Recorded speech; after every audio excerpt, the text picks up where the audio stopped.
Recordando, ¿verdad?, que el sexto sello, como todos los sellos y todas las trompetas y las copas también, son juicios de Dios que vienen sobre el mundo incrédulo, sobre el enemigo de la iglesia, porque Dios quiere que el enemigo tenga oportunidad para arrepentirse.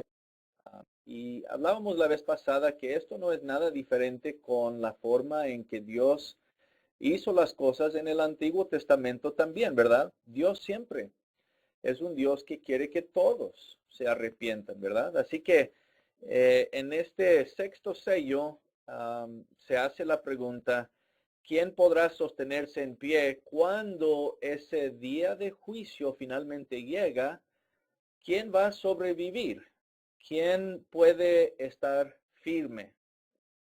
Y bueno, la respuesta a esa pregunta se ve en dos partes. Si uno no se ha arrepentido, nadie puede sostenerse en pie.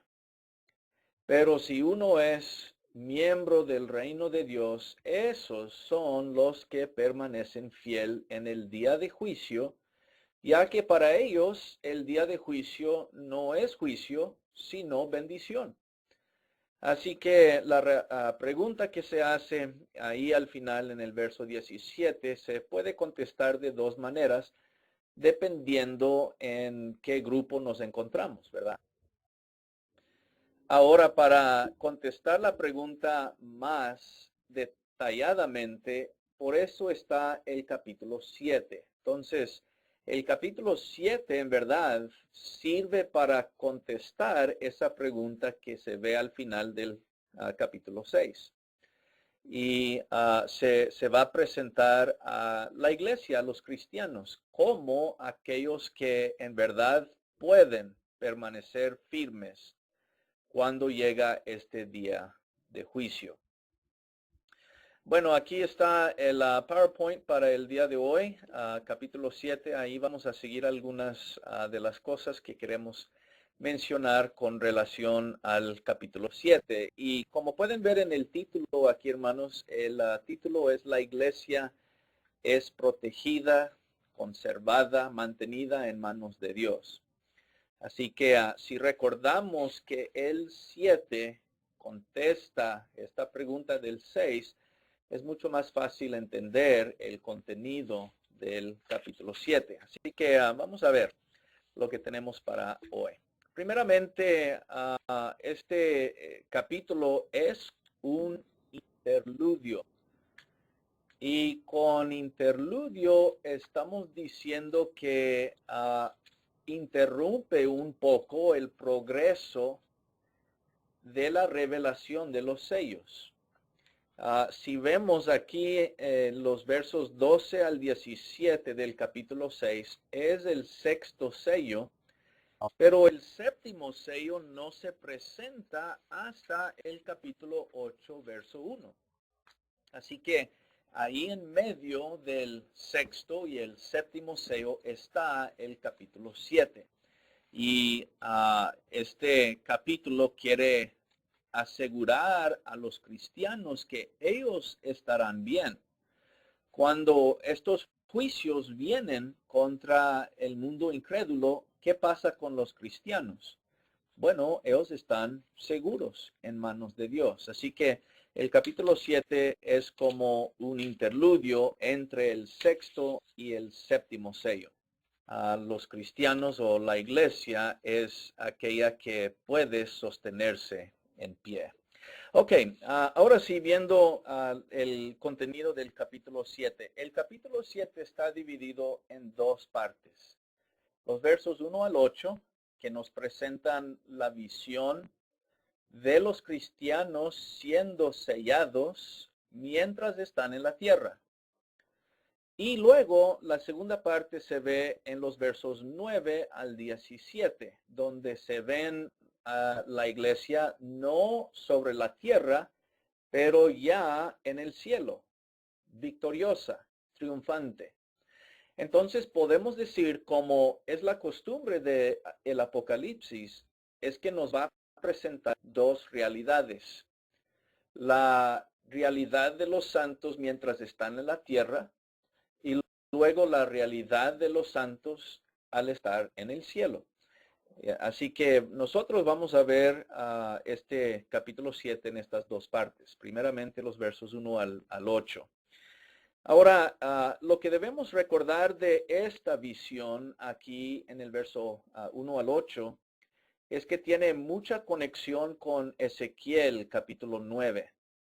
Si recordamos en Ezequiel 9, se ve la visión ahí, Ezequiel está viendo la visión ahí y se dice que antes de que venga el juicio de Dios contra su propio pueblo de Israel, se tienen que sellar a aquellos hombres y mujeres fieles que no han ido detrás de la idolatría.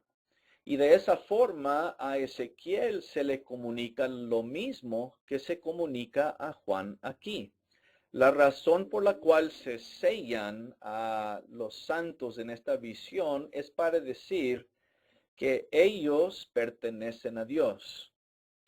La idea de que Dios conserva y protege a su pueblo fiel por sellarlos en la visión es algo otra vez que vemos desde el Antiguo Testamento. No es nada nuevo lo que estamos viendo aquí. Así como comunicó esta verdad en Ezequiel 9, comunica la misma verdad aquí. Los santos siempre están en manos de Dios. Ahora, la razón por la cual eso es importante es porque si algunos cristianos llegan a morir en estos juicios o en la persecución general que están viendo, Dios está comunicándoles que no les está condenando a ellos. Ellos si mueren, salen y están en la presencia de Dios. Así que siempre son guardados, protegidos y pertenecen a Dios, estando en este mundo físico o estando en el mundo espiritual. Siempre los santos pertenecen a Dios. Y esa es la fuerza de lo que se va a ver aquí. Bueno, también tenemos que hablar acerca de los 144,000, porque se nos va a presentar este número como el número de los sellados, así que queremos hablar y identificar este número. Y también el sello mismo. Muchas personas quieren saber qué es el sello, qué significa. ¿Es algo que se puede ver en la frente de personas o es el Espíritu Santo tal vez el sello que se describe aquí o es otro sello? Así que nosotros queremos identificar el sello que se menciona en estos versos. Ok, vamos a comenzar en el principio y vamos a ver los primeros 3 versos y vamos a hablar de ellos en detalle. Dice el verso 1. Después de esto vi a 4 ángeles en pie sobre los 4 ángulos de la tierra. Y estos detenían los 4 vientos de la tierra para que no soplase viento alguno sobre la tierra, ni sobre el mar, ni sobre ningún árbol. Vi también a otro ángel que subía de donde sale el sol y tenía el sello del Dios vivo. Clamó a gran voz a los 4 ángeles a quienes se les había dado el poder de hacer daño a la tierra y al mar, diciendo, no hagáis daño a la tierra, ni al mar, ni a los árboles, hasta que hayamos sellado en sus frentes a los siervos de nuestro Dios. Ok, vamos a detenernos ahí. ¿Qué es lo que mira Juan aquí? Dice, él vio en la siguiente visión 4 ángeles y los 4 están sobre los 4 ángulos de la tierra. El número 4, como ya hemos dicho, simboliza la tierra, todo aquello que tiene que ver con el mundo físico. Y aquí están 4 ángeles, uno en cada punto cardenal, ¿verdad?, de la tierra, y estos dicen que detienen los 4 vientos de la tierra para que no soplasen. Entonces, estos 4 ángeles, algunos dicen, ¿son estos los mismos que abren los sellos o que anuncian la venida de los sellos? Y en la visión parece que son solamente 4 ángeles, no tienen que tener relación necesariamente con lo que hemos visto en el capítulo 6. Son simplemente 4 ángeles que van a ejecutar el juicio de Dios sobre la tierra. Ahora, hemos dicho esto en antes, pero lo volvemos a repetir. La palabra o la imagen de vientos en literatura apocalíptica siempre describe la actividad de Dios. Si recordamos a Daniel, capítulo 2, Daniel capítulo 7 y otras partes en Ezequiel también, se ve que el viento viene y acaba con las naciones. Recuerdan que en Daniel 2, cuando se ve esa estatua que representa esos reinos que van a venir en la tierra, y luego aquella piedra, ¿verdad?, que crece a ser un monte que le pega ahí a mero bajo en la base de la estatua.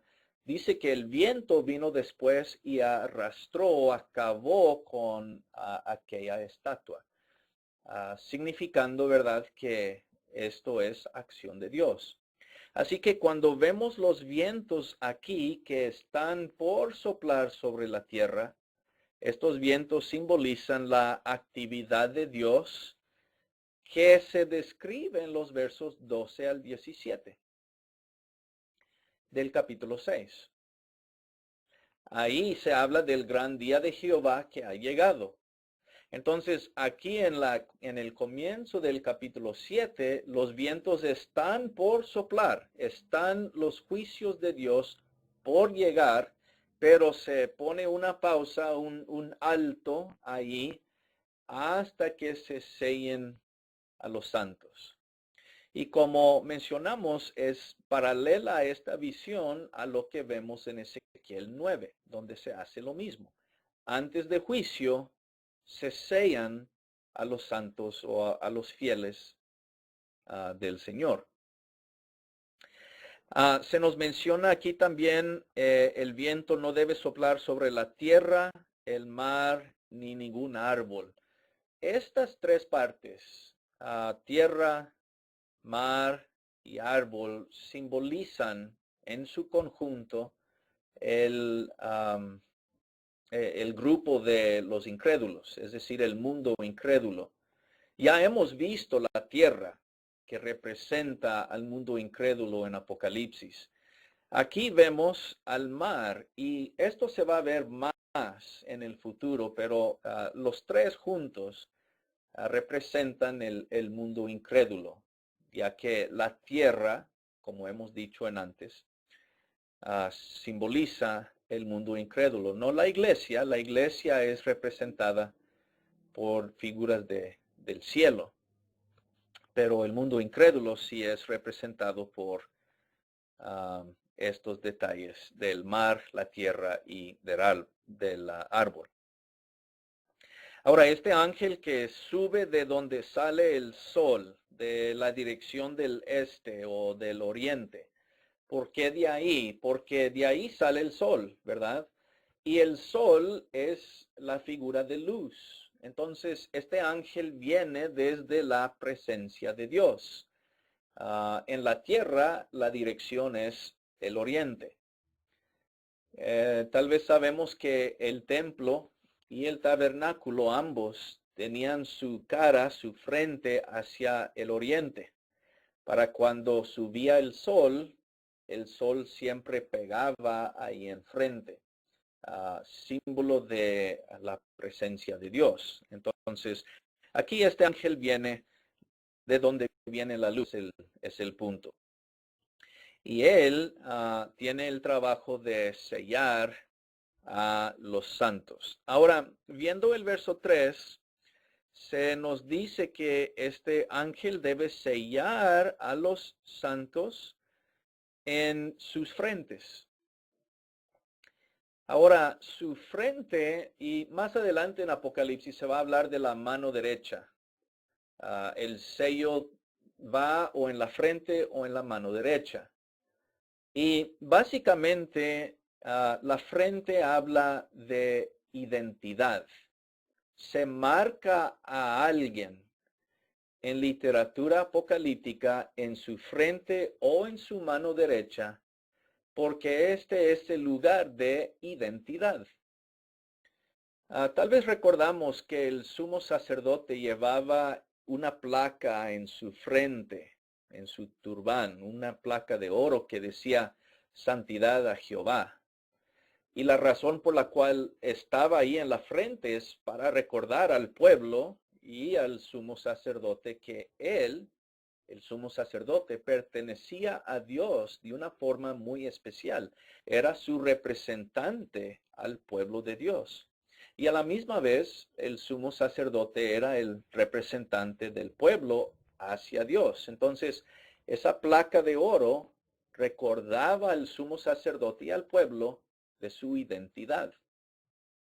En este libro, todos llevan una marca en su frente o en su mano derecha, o la marca de Dios o la marca de la bestia. Todos van a llevar una marca. Ahora no hemos visto la marca de la bestia, eso se verá en el verso 13. Aquí se nos presenta la idea de ser marcados o sellados por Dios. Y claro, estamos hablando de la iglesia, los santos. No es este sello una marca literal, como las otras cosas que estamos viendo en esta visión. Este es un símbolo. En Ezequiel 9, cuando Ezequiel vio la visión de aquellos ángeles que estaban listos para juzgar al pueblo de Dios infiel, y viene otro ángel para sellar a los fieles, no recibieron una marca literal aquí en su frente que se podía ver. Era un símbolo, nada más. Era una forma para identificar al pueblo de Dios en la visión. Dios no necesita marcarnos con una marca literal para saber quiénes le pertenecen. Dios sabe. Esto se presenta en la visión para que los cristianos vean que ellos han sido escogidos, marcados, sellados por Dios para decir que estos le pertenecen a Dios. Entonces, el sello es un símbolo, no algo literal, que comunica identidad, seguridad y protección, como vamos a ver. El pueblo fue mandado marcar los linteles de su puerta, de sus casas. Eso sí fue una marca literal, física, de sangre, ¿recuerdan? Y al ver esa marca o esa sangre, el ángel destructor iba a pasar y no iba a hacer nada de daño ahí. Ese principio es lo que se está comunicando aquí y también en Ezequiel capítulo 9. La realidad, hermanos, es que todos los cristianos llevamos el sello de Dios. Pablo habla de aquel sello como el Espíritu Santo. Al ser bautizados, hemos sido sellados con el Espíritu Santo. El Espíritu morando en nosotros es lo que nos identifica como hijos de Dios. Y Pablo lo dice, ¿verdad? En Romanos 8. El Espíritu nuestro clama al Espíritu Santo y de esta manera se comunican sabiendo que nosotros pertenecemos a Dios. Entonces, sí somos sellados en Dios, pero aquí en la visión no se está viendo tanto al Espíritu Santo como el sello. El sello aquí solo es simbólico, es parte, un detalle de la visión para comunicar esta verdad. Así que no tenemos que pensar que en algún día de estos vamos a vernos en la mañana en la frente y vamos a tener ahí un símbolo medio raro. No. Yo recuerdo cuando era niño tenía una tía que siempre nos asustaba con este libro y ella nos decía, mijo, un día de estos tú vas a tener un sello y espero que sea el sello, la marca de Dios y no la marca de la bestia. Y al ser niños de 7, 8, 9 años, pues nos daba terror, ¿verdad? Que un día íbamos a aparecer con una marca en la frente, ¿verdad? Pero es una visión, ¿verdad? No es algo literal. Es un detalle nada más. Se nos presenta ahora el número de los sellados. Dice 144,000 sellados de todas las naciones, perdón, de todas las tribus de los hijos de Israel. Y prosigue a mencionar las tribus. Lo que quiero que veamos son algunos puntos acerca de esta lista que se ven ahí, en la lista de las tribus. Primeramente debemos reconocer que en esta lista sí difiere de otras listas que vemos en la Biblia de las 12 tribus de Judá. De Israel. Primeramente debemos ver algunos puntos importantes. Los tengo aquí en el PowerPoint. Las tribus de Dan y Efraín nunca son omitidas. Cualquier lista que vemos en la Biblia de las 12 tribus, Dan y Efraín siempre están mencionadas. Porque muchas personas llaman la atención a que hay diferencias en las listas. Así que si hay diferencias aquí, no hay ningún problema porque todas las listas son diferentes. Y lo que estoy diciendo es que es cierto, si hay diferencias, pero una de las cosas que nunca se ven en esas listas es que hacen falta Dan y Efraín. Y si vemos aquí, se mencionan a estas tribus en esta lista, parece que no. Entonces, ¿por qué?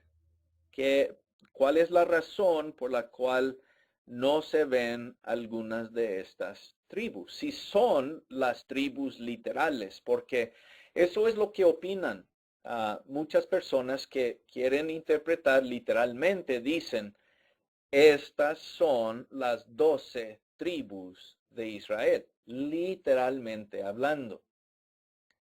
Los que quieren interpretar de esta manera tienen que hacer algo con que las tribus no se incluyen todas. ¿Por qué no? Si estamos hablando literalmente, ¿por qué no hay la tribu de Dan? Otra diferencia que vemos, la tengo aquí como el número 2, es que José no es una tribu, ¿verdad? José, en vez de ser una tribu, él mismo, que era el hijo de Jacob, ¿verdad? En vez de él ser tribu, sus dos hijos son tribus. Y de esta manera, José recibe una doble porción. Él nunca es mencionado como tribu, pero sus hijos, Manasés y Efraín, sí son. Ahora, si vemos el verso 8 de esta lista, ahí se dice, de la tribu de José, 12,000 sellados. Entonces, tenemos que contestar la pregunta, si José como tribu no es mencionado en otras listas, así nomás, José, sin mencionar a Manasés y Efraín, ¿por qué no hay la mención de Manasés y Efraín aquí como en todas las otras listas? ¿Qué pasa? Estas diferencias, pues, en esta lista, ¿verdad? Hacen difícil una interpretación completamente literal. Así que tenemos que hacer algo aquí. Noten en el verso 7 que la tribu de Leví es mencionada. que a veces, si miran y hacen la comparación de las listas de las 12 tribus, a veces Leví se incluye, a veces no. Entonces, el hecho de que se incluye aquí no hay problema, pero en algunas listas a veces Leví está y a veces no. Pero, como digo, Dan y Efraín siempre son mencionadas y José nunca es mencionado sin que se mencionen sus hijos Manasés y Efraín, ya que ellos en verdad tomaron el lugar de su padre José en la lista de las 12 tribus de Judá, de Israel. Siempre digo Judá, pero es Israel. Así que, ¿qué es lo que estamos viendo aquí? Esta lista de las 12 tribus no es intencionada comunicarnos que se está hablando de la nación de Israel literal. Esta lista representa, es simbólica de todo el pueblo de Dios. En otras palabras, el énfasis no es tanto en los nombres de las tribus, pero en la palabra todas del verso 4. La parte clave es la palabra todas, porque lo que esta lista quiere decir es que este es el pueblo de Dios. ¿Quiénes son los sellados? El pueblo de Dios. ¿Por qué no dice solamente la iglesia? ¿Por qué no describe al pueblo de Dios como la iglesia? Así de frente. Bueno, hermanos, recordamos que la literatura apocalíptica es comunicación indirecta. Y en vez de decir de frente la iglesia, usa un símbolo para comunicar la misma verdad. Entonces, no es problema que la visión no diga estamos hablando de la iglesia. La visión siempre habla de la iglesia con símbolos. ¿Quiénes son los miembros de la iglesia? Son aquellos que están vestidos de blanco. ¿Quiénes son la iglesia? Son aquellos que llegan a vencer. ¿Quiénes son los habitantes de la iglesia del reino? Son aquellos cuyos nombres están escritos en el libro de la vida. ¿Quiénes son los miembros de la iglesia del reino? En este caso, son 144,000 de las tribus de Israel. Entonces, eso es lo que debemos tener en mente. La figura de 144,000 de todas las tribus de Israel simboliza todo el pueblo de Dios, el pueblo fiel de Dios. ¿Quiénes son los sellados? Bueno, todos los fieles. Ahora, ¿por qué el número 144,000? Bueno, este también es simbólico, ya que los números son altamente simbólicos. En este libro, en Daniel, en Ezequiel, muchas veces en la literatura apocalíptica, los números comunican verdades, como ya hemos dicho. Aquí el número 12 siempre representaba el pueblo de Dios. La razón por la cual tenemos 12 por 12 es porque el pueblo de Dios siempre se comunica doblemente o dos veces. Esto es la forma para comunicar la totalidad de algo. Y en verdad, la misma visión o las dos visiones. Vamos a ver que vamos a identificar versos 1 al 8 como los fieles de Dios, la iglesia. Y los versos 9 al 17 también van a ser la iglesia desde dos perspectivas. Entonces tenemos 12 aquí para representar a todo el pueblo de Dios. Lo tenemos dos veces, por 12 es 144. Y si eso no fuera suficiente para enfatizar la idea que son todos, se multiplica ese número por el número 1000, que es el número más completo, más redondo, más perfecto que los judíos conocían. En el Antiguo Testamento, no recuerdo el pasaje en este momento exacto, está ahí mencionado en el comentario, creo. Se nos dice que Dios es el dueño de todo el ganado, de todas las criaturas vivas en 1000 montes, sobre el número 1000. Y a veces yo me ponía a pensar, bueno, ¿qué del monte número 1001? ¿Esos no pertenecen a Dios? Claro que sí. El número 1000 simboliza a todos. Las promesas de Dios son firmes y fieles hasta 1000 generaciones, nos dice otro pasaje. ¿Qué de la generación número 1001? ¿Esa no? Claro que sí. La idea es que el número 1000 siempre habla de la totalidad de algo. Entonces, aquí 144,000 es el número más completo, más perfecto para describir a todo el pueblo de Dios fiel.